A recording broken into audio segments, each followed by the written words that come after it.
Manx Radio Sport. Good evening and welcome once again to Friday Sport Preview on Manx Radio. I'm Rob Pritchard with you through until 6:30pm. Let's take a look at the sporting action coming this weekend and beyond. So, coming up tonight, it's the penultimate weekend of the Manx football season this Saturday and Sunday, with the Hospital Cup and Masters FA Cup set to be decided, whilst four are in the hunt for the Paul Henry Gold Cup.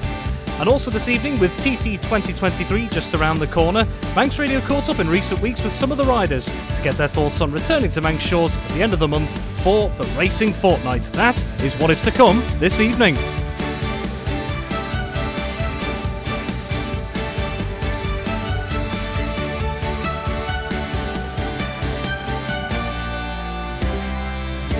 Well, starting with football tonight, the curtain may be close to coming down on what has been a very long and tiring Manx football season, but be under no illusion, there is still plenty to play for some of the teams out there across the Isle of Man. 2 pieces of silverware to be decided this weekend and 2 semi-finals also to be carried out in a further competition. Well, we now bring in Tony Mepperman. Tony, very good evening to you, and it feels like the end is in sight for the campaign. It's been a long one. It has been a long one, and we're not usually this tight. We'll have a couple of games maybe to play just before TT, but we've got an awful lot, and there's a lot of walkovers happening as well, and we understand because, you know, some teams in the Cal Cup and others are using the same sort of players, but as you rightly say, a couple of finals this week, couple of finals next week, job done next Saturday and with the Paul Henry, so looking forward to it all.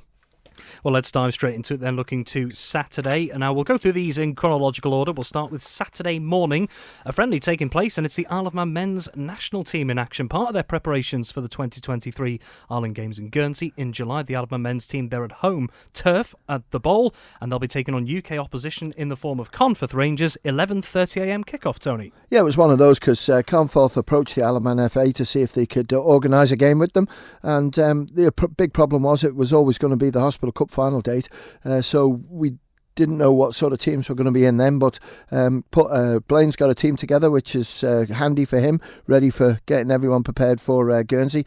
You would expect the Isle of Man team to win this one, but the reason why it's kicking off at 11:30 because we've got the Hospital Cup final on at 3:30, but I'm going to go for Blaine's team to win. It gives them a chance just to have a look at the players ready for the Island Games in a month or so's time. And you look at some of the Premier League teams in action this weekend, there are still a few of them. We mentioned the Hospital Cup, for example, but we do have a game in the Cannon Life Men's Premier League, so maybe an opportunity for a couple of players who may have been on the fringe of Blaine Slattery's thoughts to showcase their skills. Definitely, and when you look at the Cannon Life Premier League, you look at the 2 games that were on, because Onken and St John's, Onken have lost their pitch now. I think St John's is getting ready for camping, so Onken just put their hands up and just said, look, we'll sort of forego this one, but Corinthians against Ayres, given some chance for some of the younger players who've turned 16 this year, come through and shone really well for Corinthians first team. And you know, Ayr United just want to get a few more points on the board to finish as high as they can, and it'll be a really good battle. It's at Ballafletcher, so not too far to travel for the young players, but certainly some of the boys that'll hopefully be playing for the Ireland team won't be there playing for Corinthians, so it'll deplete them a little bit, but game on, and Corinthians and Ayr will make it difficult. And that Canada Life Men's Premier League, along with 3 other games kicking off at a slightly earlier time of 2pm. Let's have a look at the other games that are involved as well. We have one game in DPS Limited Division 2, the final game of that particular division, and that is Foxdale at home to Governors Athletic. Yeah, and Foxdale, the season again, it always sort of finishes late for them because of their pitch, and everything else has sort of taken a real battering this year, like most pitches have, with the snow and the rain. But you'd expect Foxdale to beat Governors in this one. It's been a long season for Governors, rooted at the bottom of the table. You know, the 11th position, they've played 19 for 1 point, so it's been a real struggle for them, but fair play to them, and they'll really build and hopefully come back stronger next year. But Foxdale just miss out again. I know there are a few points adrift from the sort of players, the teams above them, but the players are there, and they'll be looking to rebuild. Maybe 1 or 2 come in and make them stronger for next season. And then also at 2pm, it's the Paul Henry Gold Cup semi-finals. And the first of these, there could be a bit of needle to this one because it's Braddon, newly promoted after their win in midweek against Ramsey Youth Centre Old Boys, against the side that they pipped that promotion place to, Michael United. Well, he did, but I think, to be fair, Michael accepted it. And if I remember rightly, it was a league game that has cost Michael when they played against Braddon. And Braddon had to win it, and they did it really well. But it's at Braddon's pitch, so it's tighter than sort of Michael's. And I think, everyone will just be wanting to get themselves into the final and play against Castletown or St Mary's. But congratulations to Braddon. It's a fantastic achievement, that, Rob, with what they've done. And that team's been built for a long time now, what Braddon have got there. There's a lot of good young players who've come through the system at Braddon. Congratulations to all the coaches. And well done to Michael as well for a wonderful season. It's going to be a big, big battle, but I just think Braddon have got enough to take victory. And in the other semi-final, down south, Castletown up against the Division 2 champions, St Mary's. Yeah, St Mary's would love to have another piece of silverware in front of them, and Castletown have probably just taken the foot off the pedal a little bit towards the end of the season and, just qualified for this one. But they'd like to put things right and have the opportunity to get something in the trophy cabinet. It's at Castletown Stadium, so it's a great pitch to play on, but it won't bother St Mary's. It's been an amazing season.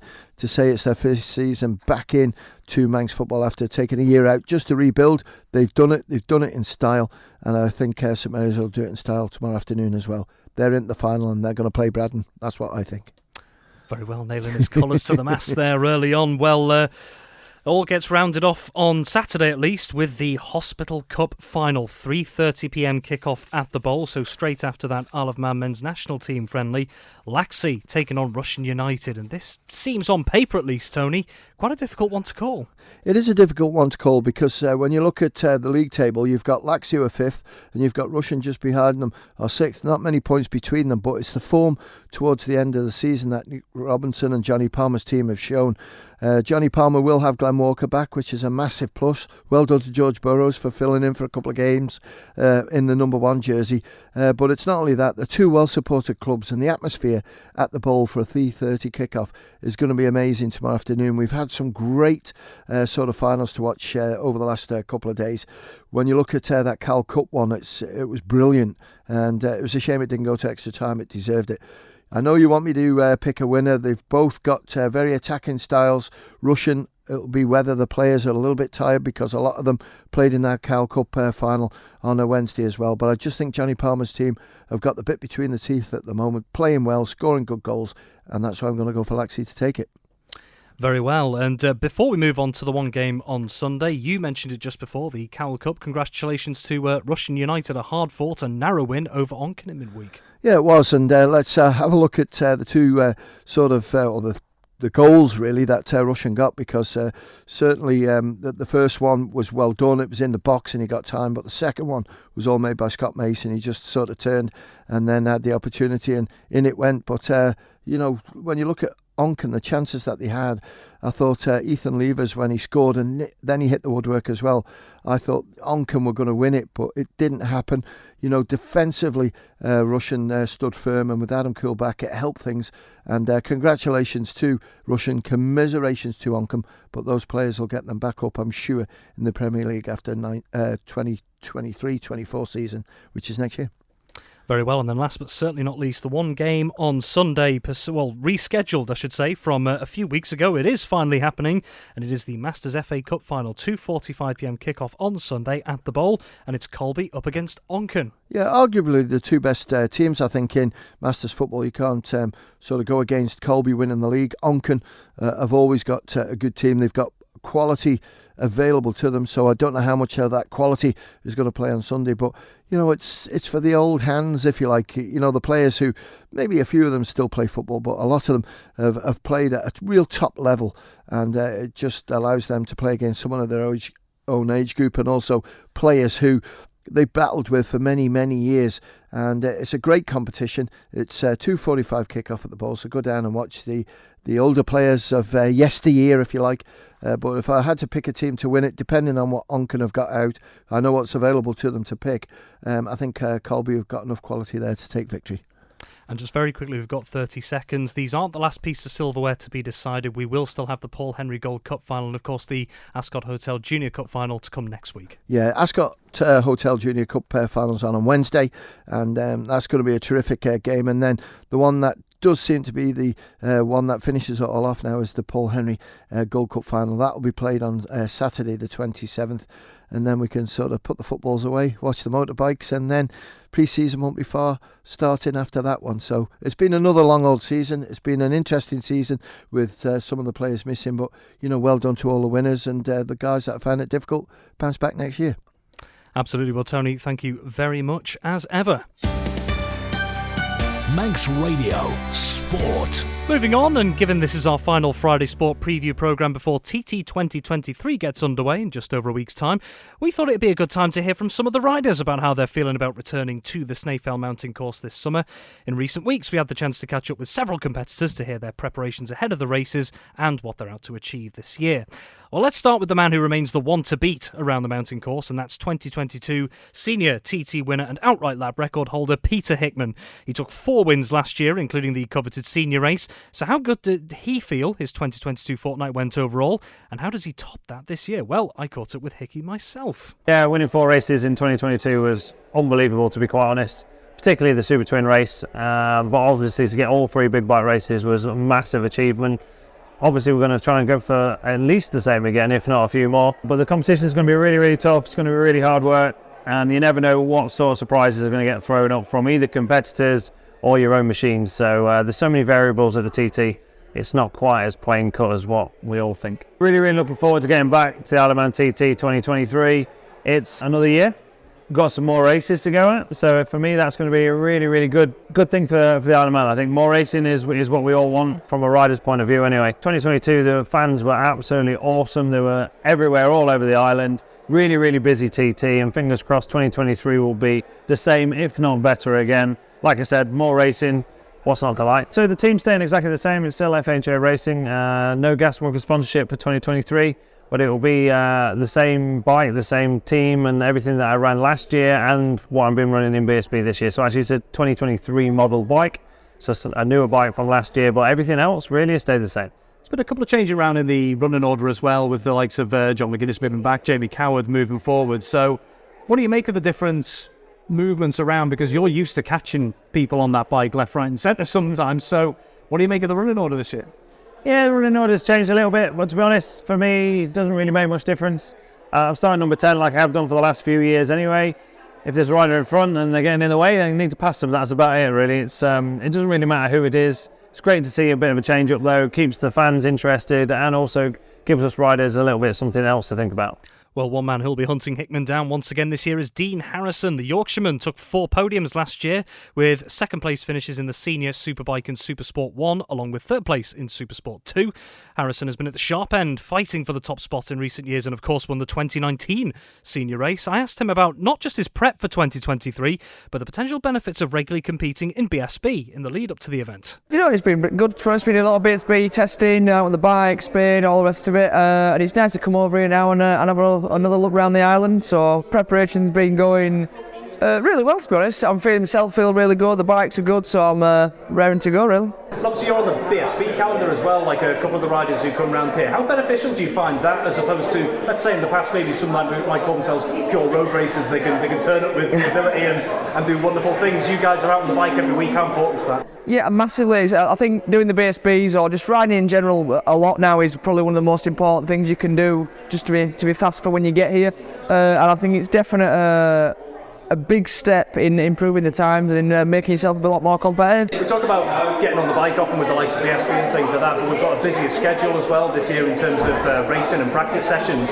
What do you make of that? Do you think it's beneficial? Yeah, the more races the merrier. I think it'll make it a good spectacle for all the fans. It's good for us riding as bikes, so I'm looking forward to a new format and see how it works out. You're probably sick of this question, but what's it going to take to catch Hickey at the front? A really fast bike and a really fast rider. In terms of the competition at the front of that running order, just how strong is it? Probably one of the strongest grids there's been. Everyone in the top 20, nearly everyone in the grid's fast, so I think it's going to be a head down from the start and see who's there on the day. What would be a good TT 2023 for Dean Harrison? I think a win would be nice, and some podiums would be, more than one win would be even better, but podiums and wins would be a cherry on top of the cake, as I'd say. Now, naturally, there was plenty of the spotlight last year on one of the greatest TT riders of all time, John McGuinness, who made a historic 100th race start during his 2022 campaign. He told Manx Radio previously that he'd maybe felt a bit more pressure on his shoulders because of the fanfare around last year.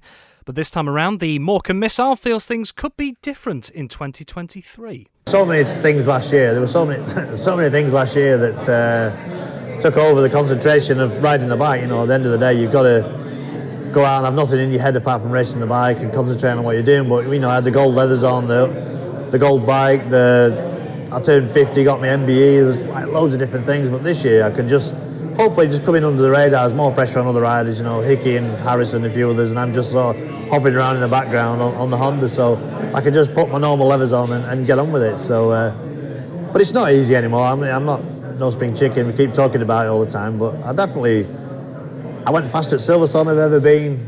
Went well in testing, so yeah, I just think that we're in a good place, and I just want to enjoy it. It was quite hard last year to enjoy at times. With all that pressure on and being away for a couple of years and all the Norton mess and missing it and stuff like that. So this year just done my testing, got in my normal routine, get on the bike, ride the bike, and then where we'll be, we will be. I know a few members of the media have asked this of you over the last 1 or 2 years, but you've already done turning 50, you're still going. What keeps you coming back to the TT? I just enjoy the build-up, I enjoy I get excited about the new bikes. I get excited about my new kit. I get excited about my new leathers coming up. When there's a delivery driver coming up my drive, I notice my new helmet, my leathers. I'm well excited, and I just look at the bike and look at it and think I'm just privileged really to be able to ride these factory bikes that I get given, and I still enjoy it. There's nothing like it. And like you say, after thousands of laps I've done around here, you think I'd get bored of it, but I never get bored of it. Last week in May, first week in June, if I wasn't here on the Isle of Man riding my bike, I'd be lost, and it's going to be a big hole to fill. But at the minute, nobody's jumping in my boots, so while I've still got the chance to do it, I will do it. Well, when we talk about the spotlight, many eyes are once again expected to be on what Davey Todd can achieve at this year's TT. The 2022 British Superstock champion took third place in the 2022 Superstock race on Ireland and may have been in contention for more podiums had it not been for some mechanical issues during race week. Well, with a lot of anticipation around the Saltburn rider again, 12 months on, how's he feeling about being back again to challenge for more success? Yeah, honestly, I absolutely can't wait to get back here racing this year. Last year we had our well-publicised issues in race week, but practice week honestly was just ran like a dream. I was doing lap times that I've never done before, and just feeling really comfortable in doing that as well. Just all flowing really nicely, really gel with the bike and the team. Hence why I'm back with the same Malenko by Padgett's boys this year. Can't wait to get back. I know I can go quicker than I did, and just keep building on that podium that we got last year. I thought it was going to be tough getting back to the TT after 3 years away with COVID and what have you, but once we got back around there for them first laps, the first night, I was back with a massive smile on my face. I think we did some fast lap times on the first night. It just felt like we'd never been away, to be quite honest, and just fell straight back into it, but definitely going into it in a better position than I've ever been in before. I really feel like I'm going into the TT in a strong position, really comfortable and enjoying it as ever. So just can't wait for more laps and see if we can build on what we've already done. Honestly, cannot wait, just more than anything. As soon as I watch any videos about the TT, any clips, any interviews, anything, I just have to watch it because I can't wait to get back going around TT again. I keep imagining parts of the course, parts of the sections of the track and stuff that I'm picturing in my head, thinking about riding around. I can't wait. There's no better race in the world, no better feeling than racing around the TT course. So honestly, just couldn't be more eager to get back out there, really enjoying everywhere else I race. But the main goal, the main everything is getting back to the TT. I just can't wait. Well, those are some of the riders targeting glory on two wheels. Elsewhere, on paper at least, it looks set to be an exciting contest for supremacy on three wheels in the sidecars this year. It's also an important year for the three-wheel machines in 2023, as this year marks 100 years since sidecars first took to the mountain course. The field will have a mammoth task to dethrone the current sidecar kings, Ben and Tom Birchall, the sidecar lap record holders who are unbeaten on Manx shores since 2016. The Mansfield duo spoke to me about the job of defending their crown and how much they are also looking forward to returning here. A lot. Same as every year really, yeah. Can't wait to, after having the break for COVID and all that lot, and then getting back last year was fantastic, so it would be nice to come on a roll, you know. Looking to last year, it was a high-class field there with the likes of Pete and Jev pushing you, and the Crow boys have started to go on that upward curve. So how much of a job have you got on your hands to fend the likes of them off in 2023? Yeah, it's a big job, innit? You know, it always is, whether somebody's chasing you or you're pushing yourself, you know. It's not something we take lightly, and it's not something we take for granted, but they're on the way. You know, they're coming at us, and you know, we're ready for the challenge, and we've got more to give, and we're going to come back swinging and trying hard. So just looking forward to it. You know, you're both unbeaten here since 2016 in the sidecars. So without giving away the secrets, what's the secret? I don't know.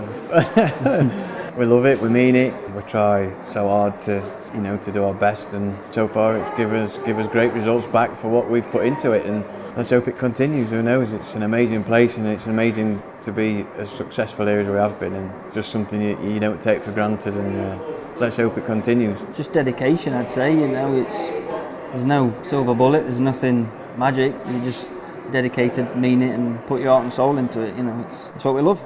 And of course, this year marks 100 years since sidecars first began on the Snaefell Mountain Course. How big a landmark is that? What does the TT mean to you as a racer? It's incredible, isn't it, to think, that how long the TT's been going, since 1907, and then also to bring in the sidecar thing. 100 years of sidecar racing at the Isle of Man TT, so it'll just be a great privilege to set off in that race and be able to say that we were part of it. And one of those looking to chase the Birchells down will be local duo Ryan and Callum Crowe. The Derby boys secured an emotional first TT podium, taking second place in Sidecar Race 1 last year before securing third spot in Sidecar Race 2. I asked them both what work and what changes could be in place for them to both be challenging again this coming racing fortnight. A load of chassis modifications made to it, other parts and pieces. Don't want to give away too much, but stuff that makes the bike louder, I suppose. Airbox modifications, there's all sorts of stuff that's gone on. Preparations for this year, make the bike a bit faster than it was last year.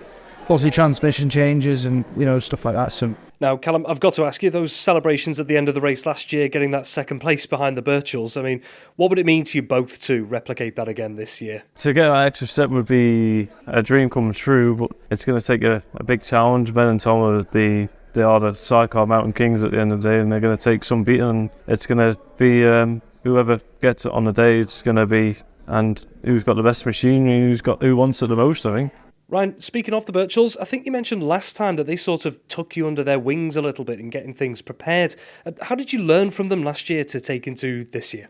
He did point me in the right direction in a lot of places. He gave me the right kind of mentality to be going into the race. He'd be in and out of the awning all the time, making sure the bike was all right, and making sure the fairing was all right, and he was good mentor to have last year. But I think we've moved on a bit since then, and we've had to take it on our own chin and get on with it ourselves now. He's taught us everything he can, and we muchly appreciate it, and he is the best to learn from at the end of the day. That was our turn.